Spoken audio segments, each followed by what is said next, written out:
আসসালামু আলাইকুম প্রিয় শিক্ষার্থীরা, আমরা আগের ভিডিওতে গ্লাস পিপেট দিয়ে কিভাবে নির্দিষ্ট পরিমাণ দ্রবণ এক জায়গা থেকে আরেক জায়গায় ট্রান্সফার করতে হয় সেটা শিখেছিলাম।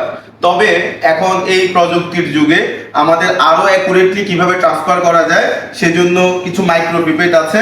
এই মাইক্রো পিপেট দিয়ে আমরা আরো অ্যাকুরেটলি নির্দিষ্ট পরিমাণ দ্রবণ, খুবই সামান্য পরিমাণ দ্রবণও আমরা খুব ভালোভাবে ট্রান্সফার করতে পারবো। এটা সাধারণত এইচএসসি তে আমাদেরকে হয়তো ল্যাবরেটরিতে প্রোভাইড করবে না, কিন্তু উচ্চতর শ্রেণীতে বিশেষ করে অনার্সে বা যারা প্র্যাকটিক্যাল ল্যাবে কাজ করে তাদের জন্য এটা খুবই উপযোগী।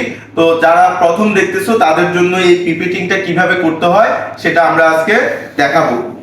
এখানে আমার হাতে দুইটা পিপেট আছে। এই দুইটা পিপেটের একটা হচ্ছে 100 মাইক্রোলিটারের আর একটা হচ্ছে 1000 মাইক্রোলিটারের। মাইক্রোলিটার মানে আমরা জানি 1 লিটারের 10⁻⁻6 গুণ, অর্থাৎ 1 লিটারকে যদি আমরা 10 লক্ষ ভাগ করি তাহলে যে 1 ভাগ পাওয়া যাবে সেটাকে 1 মাইক্রোলিটার বলে। তো যেটা 1000 মাইক্রোলিটার সেটার একটা রেঞ্জ আছে, মানে 100 থেকে 1000 মাইক্রোলিটার পর্যন্ত নেওয়া যায়। এটা দিয়ে আমরা সর্বনিম্ন 100 পর্যন্ত নিতে পারবো, সর্বোচ্চ 1000 পর্যন্ত নিতে পারবো, এবং মধ্যবর্তী আমরা যে কোনো মান সেট করে নিতে পারবো। এখন আমরা প্রথমে বড় এই পিপেটটা দিয়ে কিভাবে সেট করতে হয় সেটা শিখাবো। এখানে একটা চাবির মতো আছে, এই চাবিটা দিয়ে আমাদের এখানে প্রথমে ম্যাক্সিমাম করা আছে 1000 আছে। এই 1000 যেটা করা আছে, ধরো আমি 700 মাইক্রোলিটার ট্রান্সফার করব, তাহলে আমি যদি সামনের দিকে ঘুরাই এটা পর্যায়ক্রমে কমতে থাকবে। আমি 700 বরাবর সেট করব। আমাদের 700 সেট করা হয়ে গেল। 700 সেট করার পরে আমরা যে ভ্যালু নিতে চাই সেই ভ্যালুটা এভাবে সেট করব। সেট করার পরে আমাদের এখানে পিপেটটার মুখে লাগানোর জন্য পিপেট টিপস রাখা আছে। আমরা পিপেট টিপসটা শক্তভাবে ভালোভাবে লাগাবো যাতে শক্তভাবে লাগে। যদি শক্তভাবে না লাগে তাহলে পরিমাণটা সঠিকভাবে উঠবে না। এরপরে আমরা যেটা করব, ডুবানোর আগে মাইক্রো পিপেটের এই যে চাবিটার কথা যেটাকে বললাম সেটাকে চাপ দিব। চাপ দিয়ে এখানে আমরা একটা জায়গায় ধাক্কা খাবো, একটা জায়গায় এসে এটা নামবে না, সেই জায়গায় থেমে যাবো। কিন্তু আমি যদি প্রেসারাইজ করি, আরো চাপ দিই, এটা কিন্তু আরেকটু ঢুকবে, কিন্তু সেটা করা যাবে না। আমরা সিঙ্গেল প্রেস করব। সিঙ্গেল প্রেস মানে যতটুকুতে গেলে আটকে যাবে ততটুকু। ডাবল প্রেস করা মানে অতিরিক্ত উঠে যাবে। সো ডাবল প্রেস করা যাবে না।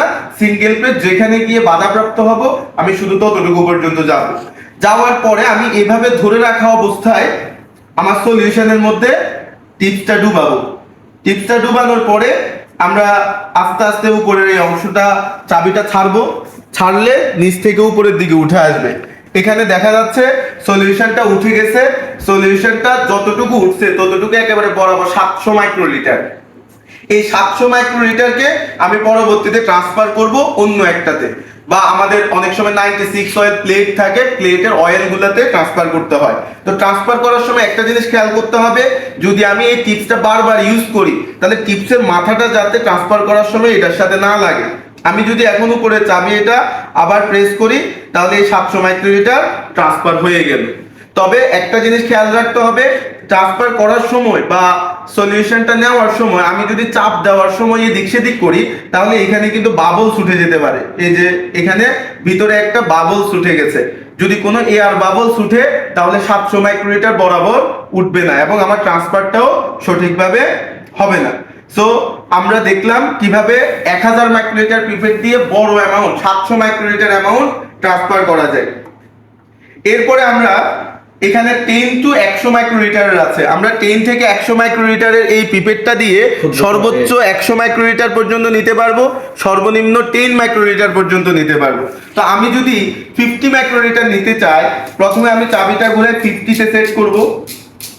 50 তে সেট করব।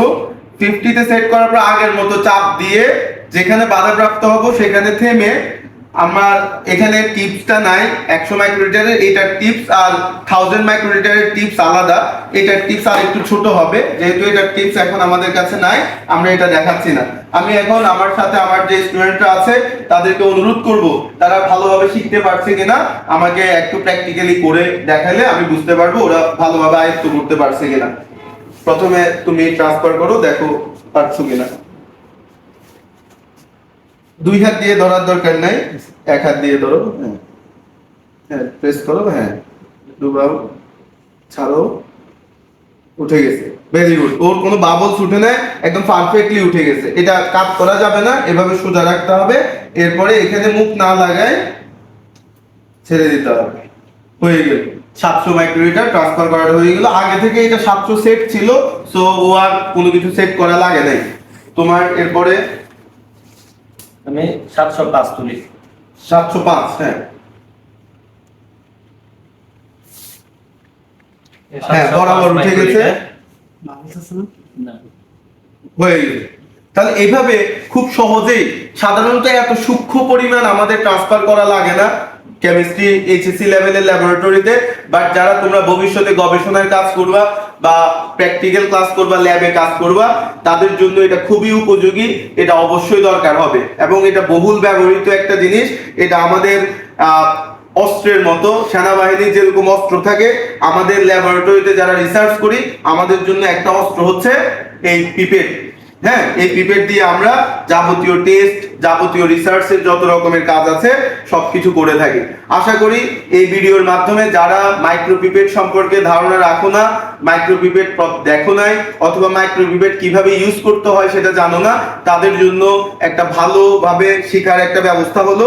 তোমরা আশা করি বুঝতে পেরেছো কিভাবে মাইক্রোপিপেট ইউজ করে একটা নির্দিষ্ট পরিমাণ সলিউশনকে এক জায়গা থেকে অন্য জায়গায় ট্রান্সফার করতে হয়। আশা করি তোমরা ভবিষ্যতে উপকৃত হবে।